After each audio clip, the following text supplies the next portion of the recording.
Foundry The Hop Stepper Hop Forward Pale Ale.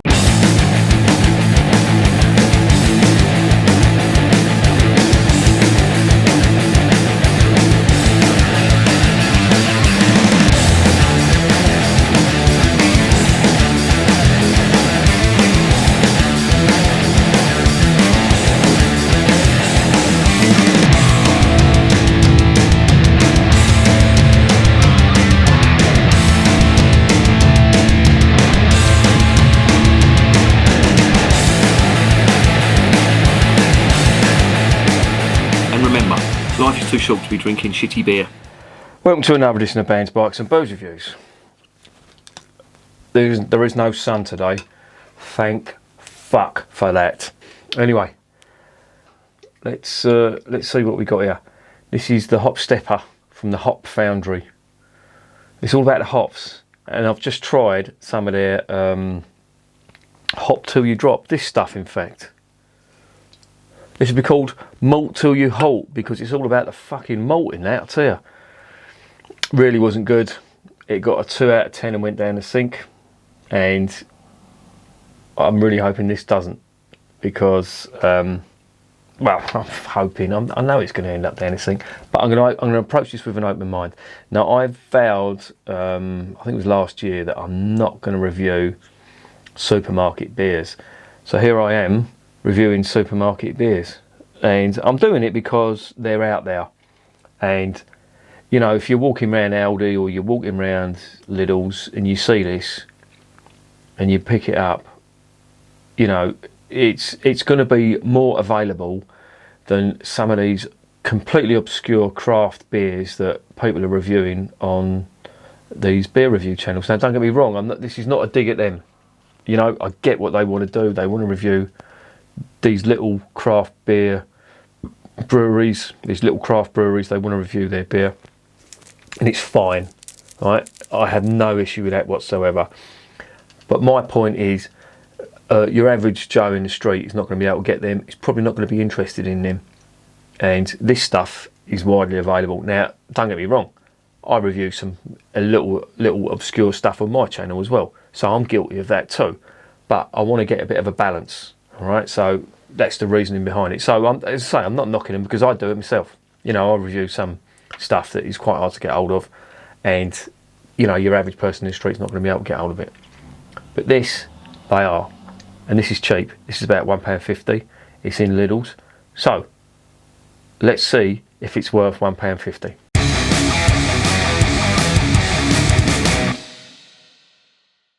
Right, Mr. Magoo shall don the bins, because Mr. Magoo is nearly fucking blind. More than a man can bear.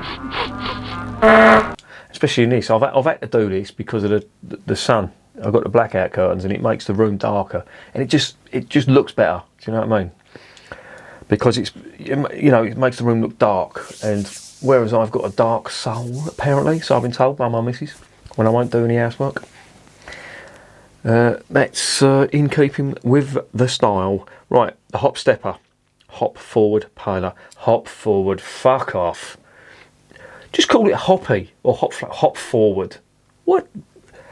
Oh, right, calm down. Calm the fuck down. Yeah, it's 440ml can. It is 4.5%. It's a pale ale. They're doing two pale ales. I would have thought they'd have gone for an IPA. Obviously they haven't. This is crafted in small batches. Oh, it's got First Gold, Summit and Chinook hops. First Gold. Not sure about that. I think that's American. Chinook is definitely American. And Summit, I think, is it Australian or American? I don't know, and that's really showing my ignorance. I should know that. Well, if you don't know, just say so. Just don't stand there like a bag of cement, boy. I do apologise. You can look them hops up if you want. There's a very good site called the Hop List. If you're interested in hops, which I am. The Hop List is a very good reference, and it tells you, you know, like the flavours and stuff. I've used it quite a lot. You know, no shame in that. That's how you learn. Yeah, and it doesn't mention any malt in it.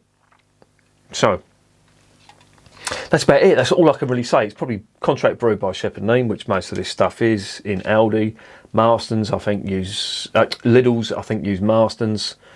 So yeah, this is a Shepherd Neame beer. Let's open it up and see what's going on.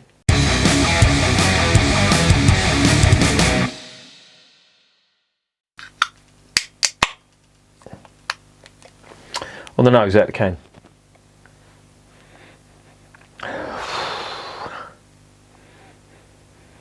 Fuck all. Some very, very, very faint hops. And I'm really struggling to get that out the can. Nah, not doing it. I'm not getting anything at all out of there. Let's put it in the glass.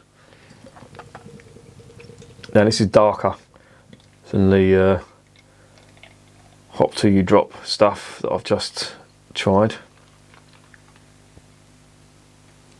There it is in the glass. That is an amber colour. Light carbonation. Clear. No haze in that whatsoever. That's been filtered to within an inch of its life. One finger whitehead. Foamy whitehead. Again, nothing. Some vague floral notes.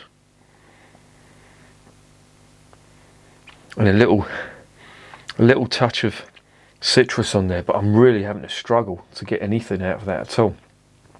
Let's get it down the hatch and see if there's anything in the glass.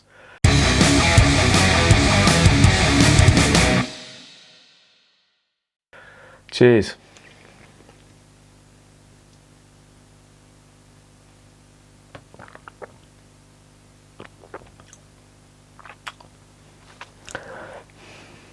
Fucking hell. Really?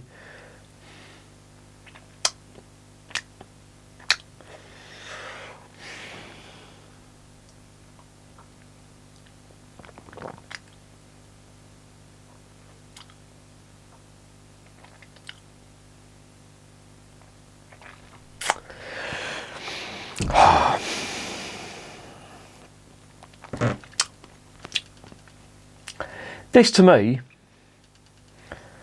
tastes more like a British ale than a pale ale. A hop forward, the hop stepper. It's more like a British ale.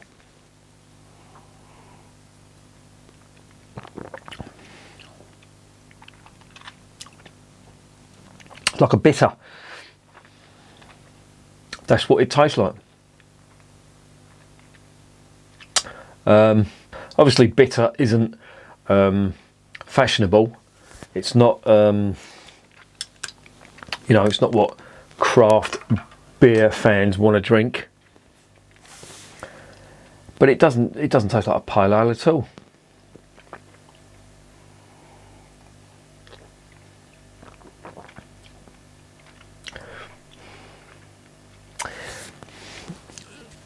Again, the malts are big in this. There's a nice sort of biscuit stroke caramel malt in this, some floral notes and a bitter finish on the end of it, and it is just like a bitter, like Ruddles. I can imagine Ruddles doing something like this.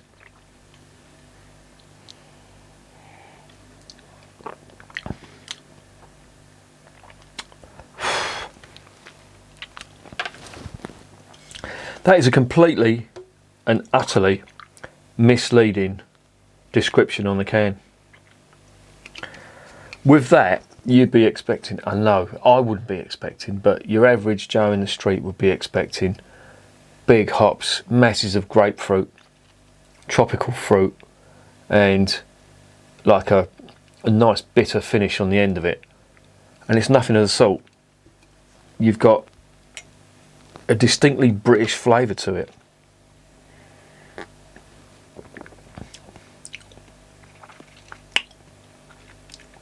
You got your bitter finish on the end.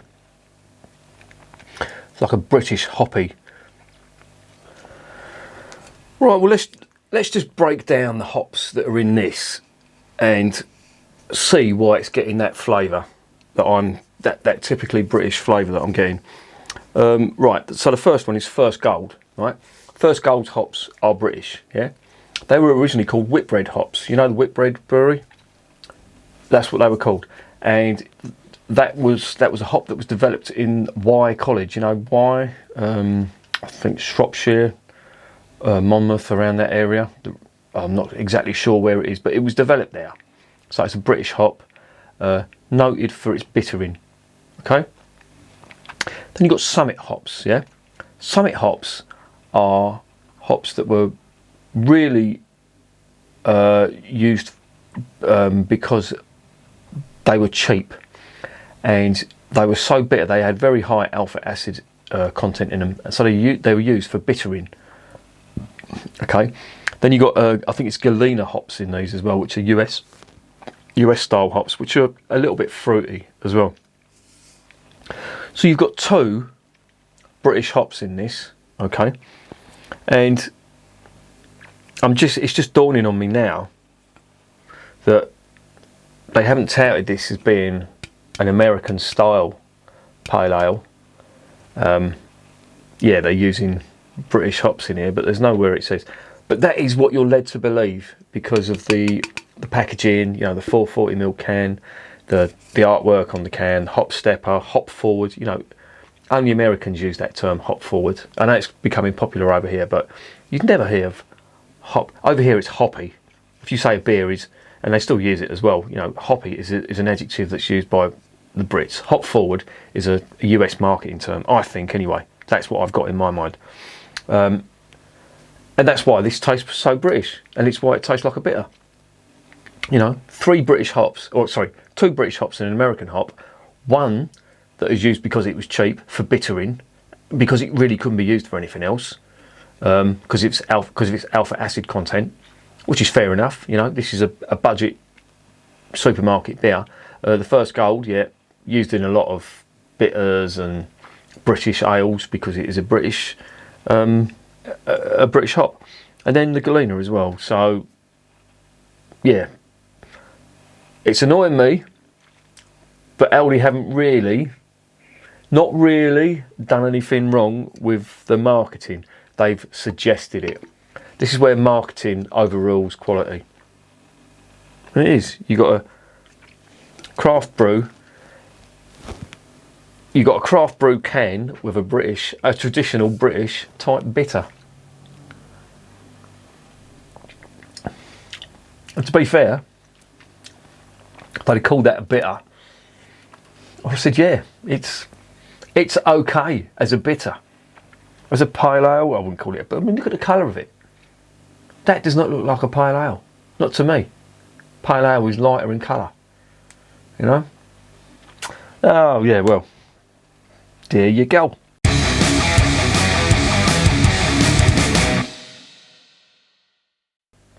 So what's the verdict? Well, you can all moan about supermarket beers, but you know exactly what you're getting. And I know this. I picked this up thinking, why am I bothering? I'm glad I have now, because, you know, I just want to dissect what's going on with it. And I think to myself, yeah, I can see why they've done it. They want to jump on this bandwagon. They want to undercut all the like the big brewers, the big supermarkets who are using reasonably reputable craft brewers to sell, you know, some of their stuff, a Wild Beer, Northern Monk, etc., etc. You know, all the top brewers, Brewdogs especially. I think what's the name? Aldi's use Williams Brothers. They're a bit hit and miss. But yeah, you know, it's, you know, you get to the point where you think, what's the point? That's a perfectly acceptable best bitter. If they put that in a can and said British best bitter, I'd have tried it and I'd drank it and I said, this isn't bad. Because it's not. If you put yourself in the mindset that you're drinking a bitter, it's perfectly acceptable. You know, average, I'd say, but acceptable. And then when you start going down this route, then, you know, that's where it all starts falling down. I'm sure Marston's must have this recipe and they use it for a bitter somewhere else. Or, you know, Shepherd Neame use it for a bitter somewhere else. I don't know. Could be Master Brew. I could be drinking Master Brew. I haven't drank Master Brew in ages. I should review that actually. But yeah, there you go. So what's the verdict? Well, it always reminds me. Have you ever seen the film Airplane, where there's a little section, you know, the plane's going to crash, and it cuts to a chat show called Counterpoint, and it's got this bloke and it says they bought their tickets, they knew what they were getting into. I say, let them crash, and that's exactly what I'm thinking here. Yeah, I bought the beer cheaply. I paid my money, £1.50. I even thought to myself, why am I doing it? Yeah, and this is what I get. So I can't really complain. What mark would I give it? Well, as a pale ale, as a hop forward pale ale, I'd give it 3 out of 10. As a bitter, an English style bitter, I'd give it 6 out of 10. It's quite reasonable, but it's not what it's billed at as. It's billed as a pale ale, and nah. The words, that's good, that's shit. And remember kids, I'm drinking this shit so you don't have to.